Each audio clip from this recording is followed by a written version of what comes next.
بصراحه حاجه غريبه يعني، ما اعرفش، هو تقريبا كابتن هيثم فاروق. كابتن هيثم فاروق بيحب التصريحات الغريبه يعني، ما تصريحات مالهاش علاقه بالواقع ولا ليها علاقه اي حاجه. المهم ان هو كلام يتقال هيعجب جمهور نادي الزمالك، وفي الاخر مع احترامي يعني في فئه كبيره جدا بتروح وراه، ودي غريبه قوي بصراحه. كابتن هيثم بيتكلم بيقول لك: كيف نادي الزمالك لا يشارك في بطوله كاس العالم للانديه؟ هناك انديه لم تحقق دوري الابطال وتشارك. يا كابتن هيثم، طب يعني الاول نادي الزمالك، اول حاجه نادي الزمالك يشارك في دوري الابطال، وبعد كده يحصل على دوري الابطال دي. يعني بص المرحله عشان نادي الزمالك يشارك في كاس عالم الانديه. ما هو كده بقى، لو كده مع احترامي، الفريق الجزائري اللي كسب النادي الاهلي كان ايه؟ كان السوبر الافريقي، كان ايه؟ اتحاد العاصمه. طب ما كده بقى اتحاد العاصمه يطالب بقى ان هو يلعب في كاس عالم الانديه. ما الموضوع غريب. اولا لازم النادي الزمالك يركز على ان هو يخرج من حوار من حوار الكونفدراليه اولا، ثم يلعب في دوري الابطال. دي بص المرحله ماشيه ازاي، ثم يحصل على دوري الابطال عشان يلعب كاس العالم للانديه. ما هو ما ينفعش مره واحده اجيبه كده اقول له تعالى.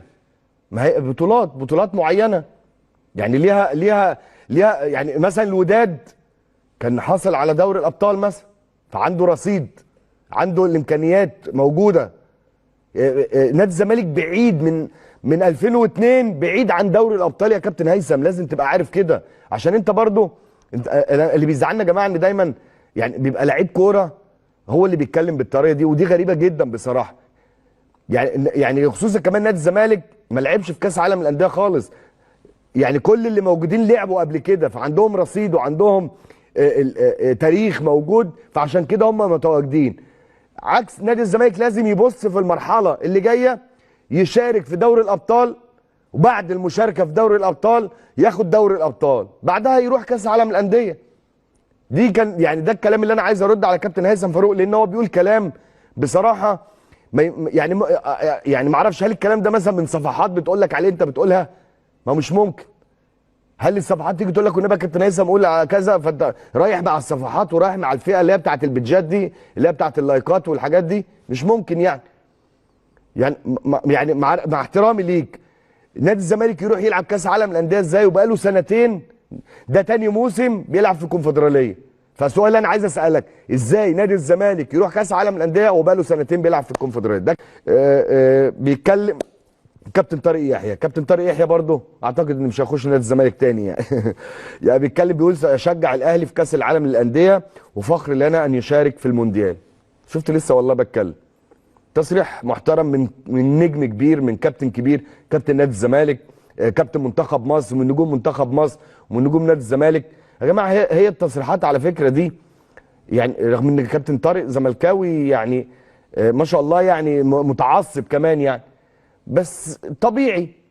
كلمه حلوه، كلمه حلوه، زي مثلا حقك ان انت بتختلف في التصريحات، بس طالما ما فيهاش اساءه كان ممكن يقول ان مش هشجع عادي يعني.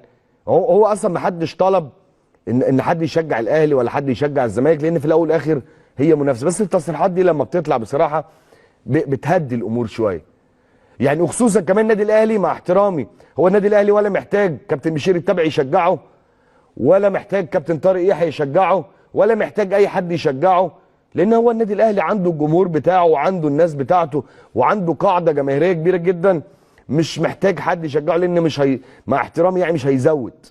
بس الكلمه الحلوه بتبقى حاجه جميله جدا، زي ما نادي الزمالك مثلا لما خد السوبر الافريقي، لما خد الكونفدراليه، ما كلنا قعدنا هنناه وهننا نادي الزمالك وهننا اللعيبه، وكانت شخصيه اللعيبه، ومجلس النادي الاهلي هنى نادي الزمالك بالبطوله. فده عادي، دي اجواء طبيعيه، هي في الاول والاخر هي منافسه. مش هيثم فاروق بس يا ابراهيم يا سعيد اللي كده، ده كلهم كده. شفت ميدو طلع قال ايه؟ قال انا مش هشجع الاهلي. طب يا سيدي ما تشجعش الاهلي، ولكن انت كمسؤول وكاعلامي طالع في برنامج، خلي دي بينك وبين نفسك، انما ما تقولهاش في العلن كده. ما ينفعش تقوم بدور المتفرج، تقوم بدور الجماهير، وانت اعلامي وعلى قناه المفروض انها محترمه ومش عارف القرعه للنادي الاهلي، جايبينك انت ليه تحلل القرعه؟ وعمرو الدرديري نفس الكلام بيقول لك ليه الزمالك الزمالك ما شاركش.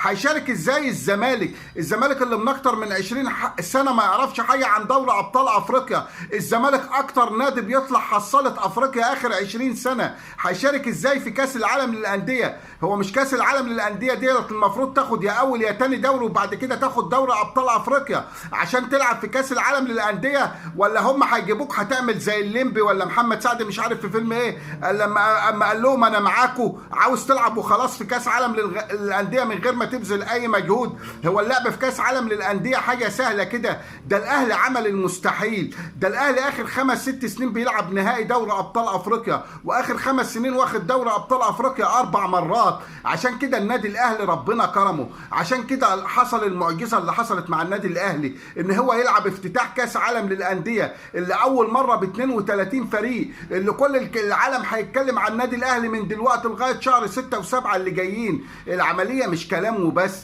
اعلام الزمالك واللي بيشجعوا الزمالك والتابعين لنادي الزمالك بيهبدوا وخلاص. زمالك ايه يا ابني اللي يلعب في كاس عالم للانديه؟ انت اخرك السكر الكينو والبط البكيني والكلام الفاضي اللي بتلعبوه في الكونفدراليه ديت.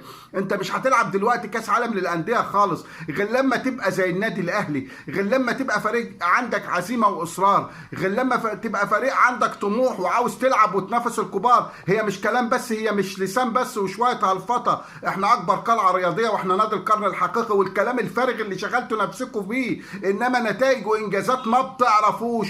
انتوا ما بتعرفوش تاخدوا دوري ابطال افريقيا. هقول لكم ايه زياده عن كده؟ مش عارف والله العظيم. بيطلعوا يهرتلوا على القنوات بطريقه غريبه جدا اعلاميين نادي الزمالك، ولا عارفين حاجه ولا فاهمين حاجه ولا عندهم خلفيه عن اي حاجه. هو اي هبد وخلاص، وجماهيرهم بتروح معاهم وبتفرح بالكلام الفاضي والكلام الفارغ اللي بيقولوه خلاص. انما عشان واحد يقول لهم احنا ايه والنادي الاهلي ايه، ده احنا كده هو جنب النادي الاهلي ده حجمنا، ولا هنلعبه في كاس عالم للانديه ولا هنلعبه على زفت على دماغنا. ده احنا عندنا لاعب بقاله 3 سنين مسففنا التراب اسمه زيزو، كل شهر فيلم التجديد يحصل. ما يجدد يا عم، يشوف مصلحته ونشوفه حالنا كنادي. لا لا لا لا لا، احنا ماشيين وراه، احنا زحفين وراه على الارض. هو ده نادي ممكن ياخد دوري ابطال افريقيا؟ هو ده نادي عاوزينه يلعب كاس عالم للانديه؟ طب ازاي ده هيحصل؟ مش يبقى في شويه عقل وشويه مخ وبعدين يقول لك في انديه في اوروبا ما خدتش دوري ابطال اوروبا وبتلعب؟ يا سيدي ده تصنيفها. انت تيجي زي مين في اللي بيلعبوا